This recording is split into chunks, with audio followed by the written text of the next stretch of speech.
talk, identity, and access management. Welcome to the Identity at the Center podcast. I am Jeff, and that's Jim. Hey, Jim. Hey, Jeff. How are you? I'm doing okay. It's Yeah.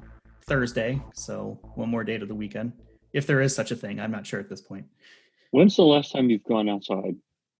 Oh, I've been going outside. I took the dogs for a walk yesterday, went around the block. So does that count? That is part of outside, yeah. I've been to the grocery market, so, Okay. I'm out there, wearing a mask, doing all the right things, trying to stay clean and healthy. I feel like I'm clean and healthy, but I have not been wearing a mask that often, honestly. And I feel like I think things are moving in the right direction toward getting back to normal. It's such a political hot button, Jeff, and this is not a political show, so I think we should stick to our sweet spot, which is identity at the center. Identity at the center. IAM. Is that something that we do? I'm not sure. What is IAM? What is IAM? Yeah, that's the question. Well, speaking of IAM, there was another report that came out today. One from our friends at the Identity Defined Security Alliance. They commissioned a report taking a look at the different benefits, challenges, and different enterprise efforts that have been going on for companies looking to adopt an identity-centric approach to security. Looks like they surveyed around 500 people or so, and they were looking at companies that had 1,000 or more employees. So this is kind of fresh off the presses, so we're kind of scanning it and reading it here as we're talking about it. But they had some interesting findings just at kind of the first glance.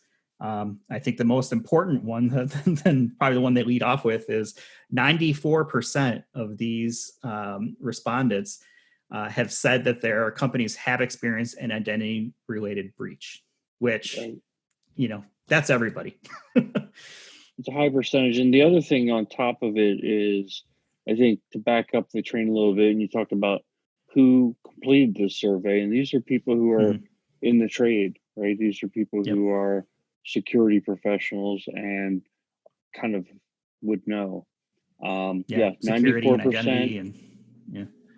94%, and then of those, it was 74% said it was within the past 2 years. So I guess 20% of those were 2 years or older, but the large majority have had an identity-related breach within the past 2 years. That's a number that really floored me. But what I would say is that almost any breach that exists is identity-related. I mean, can you talk about a breach that's not identity-related? Yeah, there's some, brute force attacks and denial of service attacks that can lead to, systems becoming compromisable. But for the most part, it's usually you got some form of credentials for some user account, human or non-human, and you're able to log in. We have that one slide that we use all the time, Jeff, which is, a quote that we heard at Gartner. Hackers don't break in, they log in. Yep. And that's totally true, right? It's not, was it 80% or something like that? Go back to some sort of credential. That is usually the way that people get in. And, it's unfortunate sometimes that it takes a breach to get something done in an organization, right? I mean, there's forward-looking, there's neutral, and there's kind of like reactive organizations, but we're still in this mindset of where, well, we'll deal with that when it happens. Maybe not by choice, but by budget or, by timing, but that's still kind of where we're at. And yeah, you're right. I mean, I think it's 79% have had an identity-related breach within the past 2 years. So 94% overall, let's say 79% over the last 2 years, that just means that it's still a very common thing. And there's a variety of different methods that people are going to do it, but phishing seems to still be the most predominant, with about 2/3 of the people saying that was the most common reason or the most common cause for the different types of breaches. So it's kind of a head scratcher in a way. I mean, it makes sense because it's like, tricking people into coughing up their credentials seems like, okay, that's the easy way to do it. But it's also a thing where gosh, multi-factor authentication sure would take care of most of those problems. Even if you have my password, if you can't get in. So there's kind of two things at play here. One is that, because we think, I mean, your mind, when you hear about identity related breaches, your mind immediately goes to there's some nefarious hacker in a coffee shop somewhere, and he's got Right. A one of hoodie, those a hoodie and one of right? those weirdo masks Guy on. It's Fawkes like, mask. yeah, but what I know, we have another one of our favorite slides is the percentage of breaches that occur through that are internal. Hmm. It's a really high percentage compared to what you might expect. I think it's something like 35%. Do you remember Yeah, off the it's top of right your head? around a third. It's like 2/3 are external, a third is internal. And, that when I say internal, it's employee, internal contractors, vendors, people who are not necessarily, on the outside of the firewall, so to speak. So the Right. internal and insider threat thing is definitely a vector. Now, what'll be interesting is, are those truly insider threats, people on the inside who are doing bad things, or someone who's gotten a hold of an insider credential and is then using it, right, to do True. things that they shouldn't be doing. So their number Yeah, may be skewed a little bit, but at the end of the day, it's still an identity. there's that mix. And then when you think about MFA, you think, okay, in terms of priority, protecting the outer shell of the organization. If you have a VPN or you have VDIs, you definitely need to protect those using multi-factor. But one of the other statements, I'm going to point back to Gartner again because there's a lot of good stuff in their conference this year.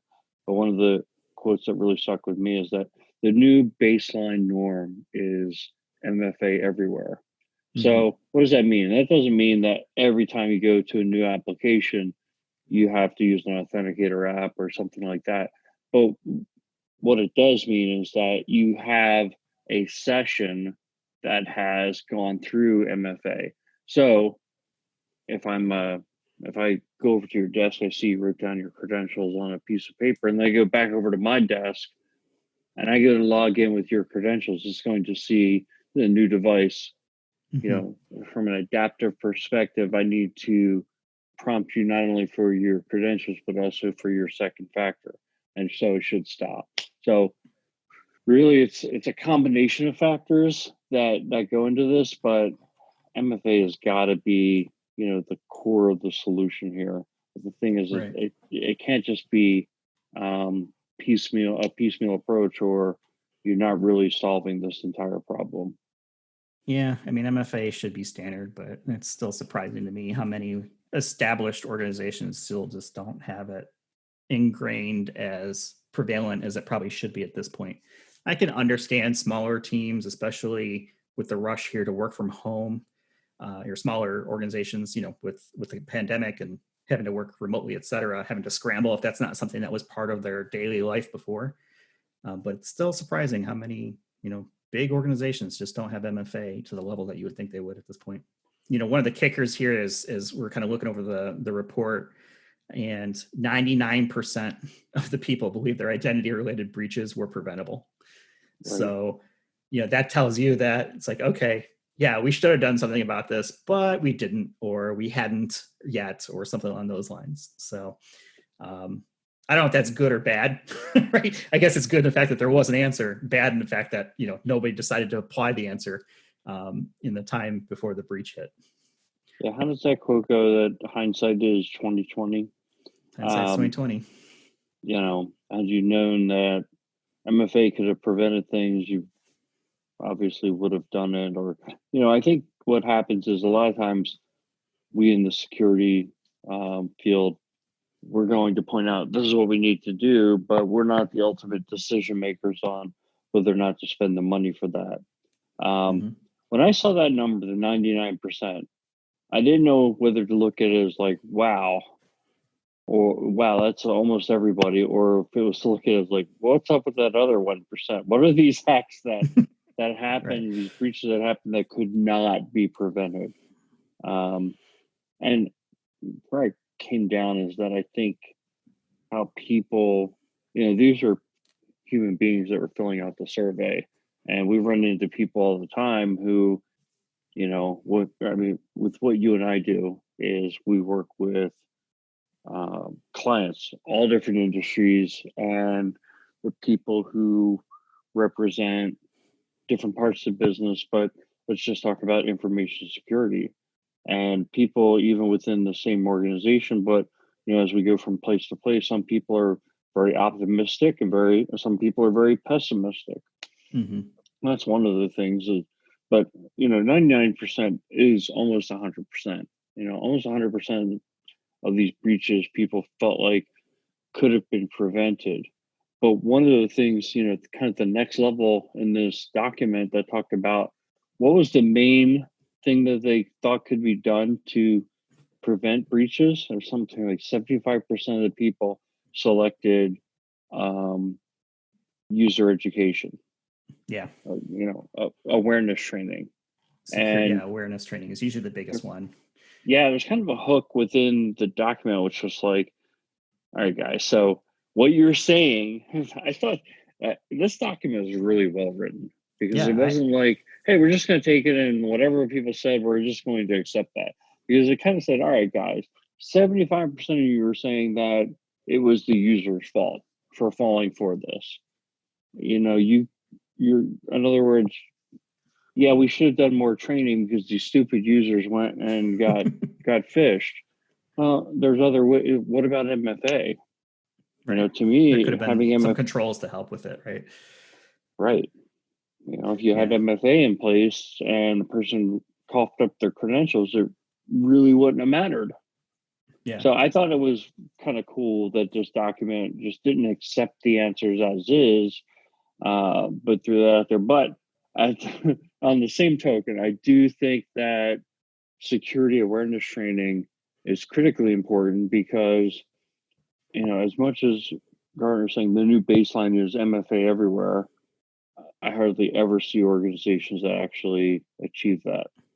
Yeah. Dollar for dollar, security awareness training has been, at least for the last several years, the most effective way to improve overall security. Doesn't solve all the issues, but pound for pound, that's the way to go. And I should note that we'll put a link to this report in the show notes, so you can drill down into the details wherever you're listening to this, and there will be a link in there for this identity defined security alignment report. And I think what's nice about this report too is that it's vendor neutral. It's not spun by, not to pick on anybody, but like CyberArk, who's looking to push PAM products on somebody. This is more of a neutral alliance, and they're not pushing any specific technology. It's definitely more informational. So I think that helps quite a bit with the messaging. But yeah, they did a really good job with it. And I'm just looking at the chart here for, the question was, in retrospect, is there anything that your company could have done to prevent or minimize this breach? And 71%, better security awareness training for our users. That was the number one answer on the board. And there's some other things on here too, like improved internal processes, better integration of existing technology, better in-house expertise around identity and security, better or wider implementation of technology they already own. And the last answer, really they had any kind of measurable number to it, 31% said purchase and deployment of new technology. So it seems like the answer out there is use the security awareness and things before, saying, oh yeah, we need to go out and buy something because we don't have the tools or methods to prevent breaches. So I thought that was interesting. Right. I think one thing I was thinking as I was reading through this report, because they made a good effort to point out privileged access in this whole thing. Because what's important, I think, is like if you get Joe Schmo's login, the amount you can do with his or her login is limited. Right? You have to then try to figure out how to escalate privileges, and usually that's, I got onto the network with Joe Schmo's account. Now I'm going to try to get a privileged account, and that's how hackers usually work with these data breaches, because Joe Schmo, unless he's a DBA, is not going to be able to go and get that honeypot. And so, really managing those. This is my experience in working on a PCI project. PCI being the payment card industry, PCI DSS. It's basically the standard and regulatory framework for management of credit card data. And the idea was that most of the controls are focused on the ability to dump credit cards, not to go from screen to screen and get one at a time. It was about being able to steal large numbers of credit cards at a time, because that's really where your big risk is. If someone walks away with 25 credit card numbers or 25 pieces of personal data, again, there's still a little bit of a black eye, but it's not like a a total disastrous event. It's when someone's able to download millions of records and just offload them from the company and throw them out on the internet or whatever. So that's why I think that if you're taking a risk-based approach, focusing on those privileged accounts. And one of the things that I thought, I'm going to go off on a little bit of a tangent here, I read somewhere that these respondents talked about implementing least privilege for privileged accounts. And this is one of my hangups that I always have when I read information security policies for organizations, and they say, least privilege. And then they talk about, we need to have role-based access control. And the approach to role-based access control is we're going to create a role and we're going to genericize access. In other words, we're going to give people access, that they don't need, because their type of person that they are fits this mode. And within that, we're going to group access. And ultimately, what's going to happen is some of those people are going to have some access that they don't need. And, my personal feeling is that's probably all right if the risk is appropriate. However, when it comes to privileged access, the risk is not appropriate of giving somebody too much access. And that's where you really need to narrow down the channel. If you're using a privileged access management solution and you can control the authorization and the entitlements that somebody has, they can only, run certain commands at certain times through the control of the privileged access tool, then that's where you get to the kind of the nirvana state. And so all of that combined, I think it's all about managing your risk and putting your investment in the areas that pose the most risk. And the most risk comes from people being able to exfiltrate large amounts of data. Again, their Joe Schmo account can't do that, but privileged identities sure can. And that's where you have to have tools to manage them to have least privilege. And also you have to have really strong authorization and multi-factor authentication is an absolute minimum when it comes to those accounts. Yeah. I feel like identity breaches are a numbers game. It's a volume business. You're not looking to dump 5 or 10 people their information unless it is a targeted, probably more of an espionage type thing, whether it's corporate or government. They want to go after the tens and hundreds of thousands or millions of records. And because those are so cheap, it doesn't make any money, typically to breach and say, oh yeah, we got 25 credit card numbers. Those are pennies on the dollar on the dark web. So, they're going after the rights and permissions that'll let them dump thousands, hundreds of thousands, millions of records, entire databases, et cetera. And that stretches into privileged access space. And their role-based access control in the privileged access space should not exist. It should be minimum, maximum of least privilege at all times. And even then might be more on demand, if you've got the capability to swing it. But it should not, I feel like role-based access control does not apply to privileged workers. I agree. Makes sense, for standard kind of accesses that are out there, but definitely not in the privilege space. Right. And, that's sometimes, something I see where it's like, oh yeah, we step a vault and we gave everybody, who's in this team access to this vault in case they need it. Well, that's not great. That's not the way that I would do it. And you're opening up, I think you made a really good point there, especially around like that espionage piece, which is that, everything I said can be taken with a grain of salt if you've got certain use cases, right? You're protecting very sensitive data, or the Joe Schmo account now has access to the healthcare information system. And I can go and see, kind of find celebrities within this system and start, exfiltrating, onesie twosie records. That is a big deal in certain industries. So Yeah. before we get a bunch of like hate mail, which we haven't gotten any hate mail yet. I'm like, I guess we can't be that big of celebrities if we haven't gotten any hate mail yet, Jeff. That's how you know you've made it, when you get the haters. Yeah, well, you have to have some haters or else you're nobody. Right. That's what I hear anyway. But yeah, I mean, certain use case, but that's where it all comes back to exactly what we were stating though, which is risk.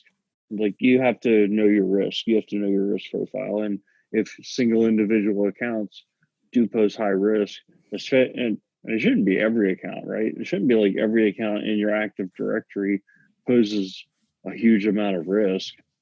I guess that's possible, but it seems to me that there's going to be levels of risk. And what we're talking about here is the ability to prioritize. We're not saying you shouldn't go as far as you can to secure your network, but assuming you have limited resources, which seems to be the case for everybody, you have to decide where to put your pennies.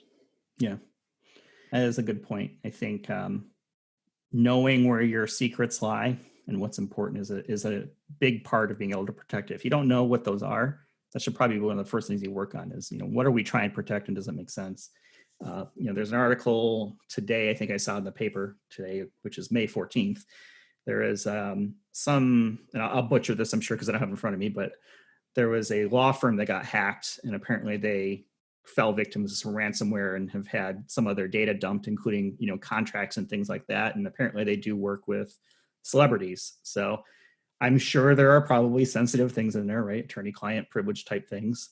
And maybe something comes out of it, maybe not, who knows? But if it's, could be 5 clients, that's going to be 5 clients too many, especially if they are very high profile, celebrity type people. That's right. That's a much different use case than, I'm just trying to break into Capital One, right, or Experian and get, records for hundreds of thousands of users indiscriminately, right? I'm not targeting any specific individual. And I think a lot of times, go ahead. I'm sorry. I was going to say, I was going to kind of pivot to the change in how these breaches tend to lead to, let's say, management changes, right, or ownership changes. And that was one of the things that the report identified, was that 71% of the organizations had gone through some sort of ownership change of IAM within the last few years. And that, that was pointed to as one of the reasons why. And I think it was, let me look here, 46% of the reasons why there was a change in ownership of identity management was attributed to a security breach. So they were responding to a security breach and assigning new ownership because of that. Yeah. And then if you look at, I'm not sure where it fit into, they had a lot of charts in there, but one of the things I saw was to better align IAM with information security. So in other words, there's a recognition that, management of who has access to what is critical to securing the organization. And if information security is the folks that we tasked with running security and securing the organization, they should run IAM as well. It's not right for every organization. I mean, we get asked all the time, what's the best practice? Or, in other words, where should we organize IAM? And I think there's competing interests. I think that IAM is closer to application development than any other area of information security. There's a lot of business logic, a lot of oftentimes custom code. There's a lot of interfacing with applications. There's a lot like middleware in a lot of ways. It's security, but there's a lot of operations behind it. And information security is usually, in a watchdog mode, or let me say, from my experience, a lot of what information security will manage is a lot of security infrastructure, firewalls, um, monitoring, logging type platforms. And then IAM becomes kind of a different challenge. It becomes probably the most complex thing in a CISO's portfolio. And so it becomes a challenge from that perspective, and that it's not the traditional role of the CISO to run something like that.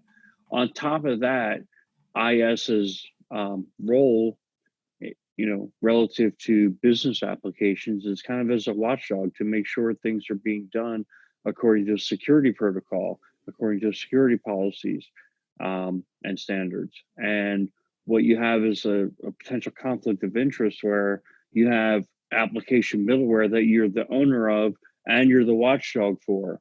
And so I've always felt like that was a bit of a conflict of interest. I'm not saying that should prevent you from keeping IAM in information security. In fact, that's typically where I tend to think it does belong the most. But I can see that being I feel like we need to have that conversation more often because I don't think it's something that should be glossed over. Yeah, I agree mostly, maybe partially with what you're saying. My viewpoint is that, and we've talked about this before, is where should IAM belong to? I don't necessarily care as long as there is an owner and that person's aware of it and it's been defined. I tend to think that IAM needs to be broken up into more of like a plan, build, run type approach because of what you just said. Some security teams are really good and have good operations and good developers, and it's part of the process, and they're equipped to support that. Others not so much. They rely on an infrastructure team to stand up technologies and tools, et cetera. So I feel like the planning, the governance, kind of the oversight, security is a good spot for it, generally speaking, although, like you said, not right for everybody.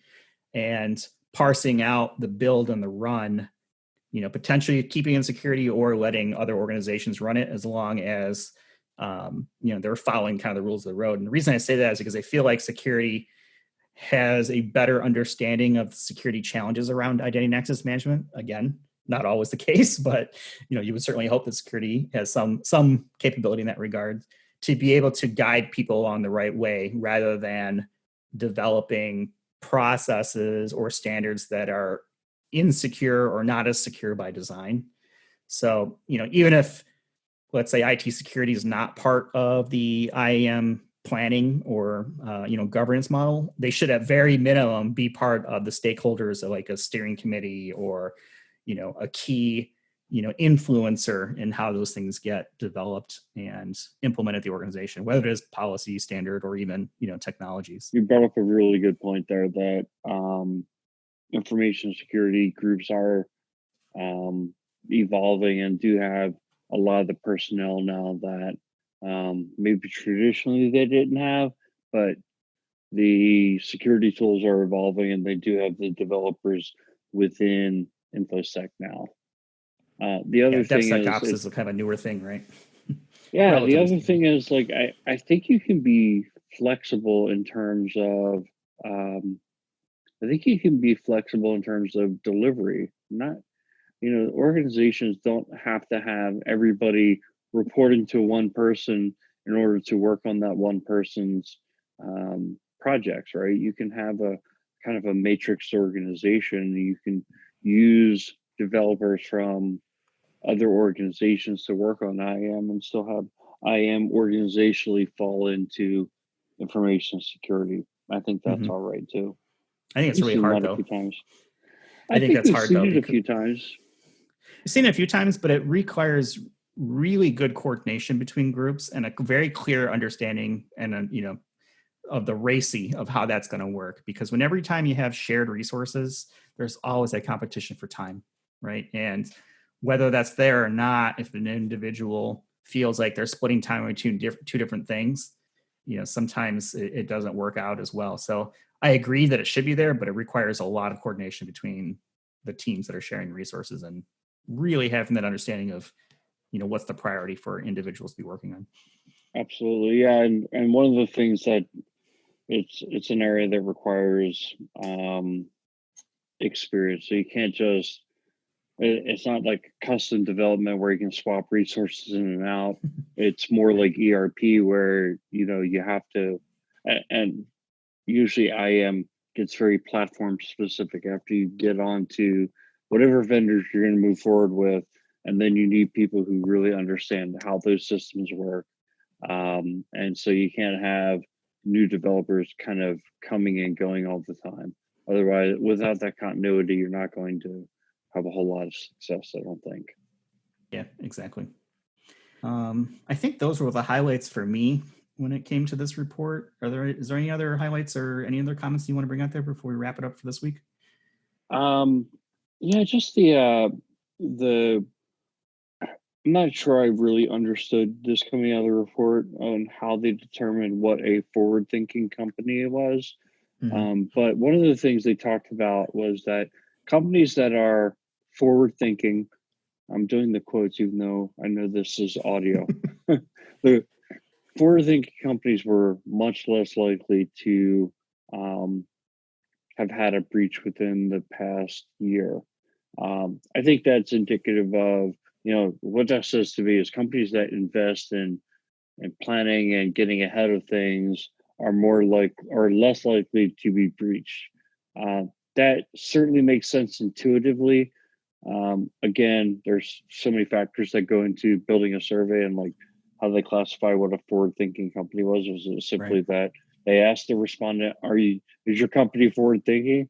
Which Yeah. isn't very scientific.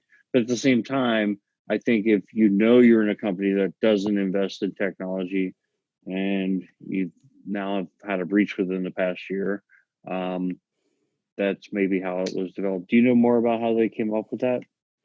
Not specifically, but I think the same thing as what yours. It's the way I interpreted it is more of a, here's a reason to justify making the investment in identity, whatever that investment looks like, right? It could be, oh yeah, we really should put MFA in place, or maybe we do need adaptive authentication, or maybe we do need, automated onboarding, offboarding, right? Whatever your problems are, um, if you are at least thinking about it and making an investment to solve it, it sounds like there's a payoff there.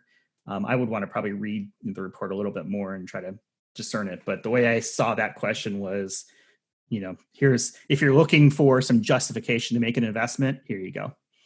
Investing does have a measurable impact on breaches. How Right. much you invest and what that impact is probably open for debate, but there is some correlation there that can be derived. Yeah, that makes sense. Makes a Yeah, lot of sense. that's me, full of sense. 50 Cent. We're going to start calling you 50 Cent. Please don't. All right. Well, I I mean, don't want to be it discounted. doesn't really fit you anyway. You don't really Right. remind me of 50 Cent. Yeah, I don't think I've ever been in the club or anywhere near that. That's never been my scene, but more power to those that are. I'm definitely more straight laced, I guess would be the right word, or boring, maybe as people would say it.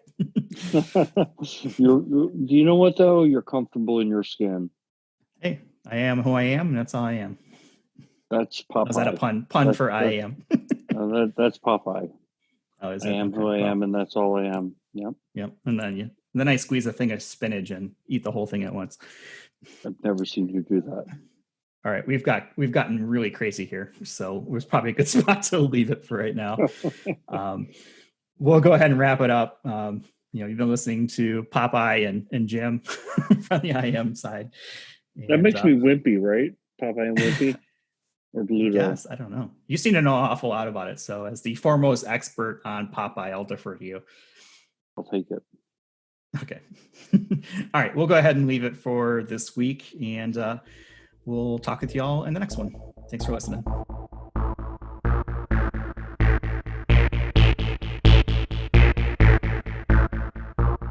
You've been listening to the Identity at the Center podcast. For more episodes, visit identityatthecenter.com.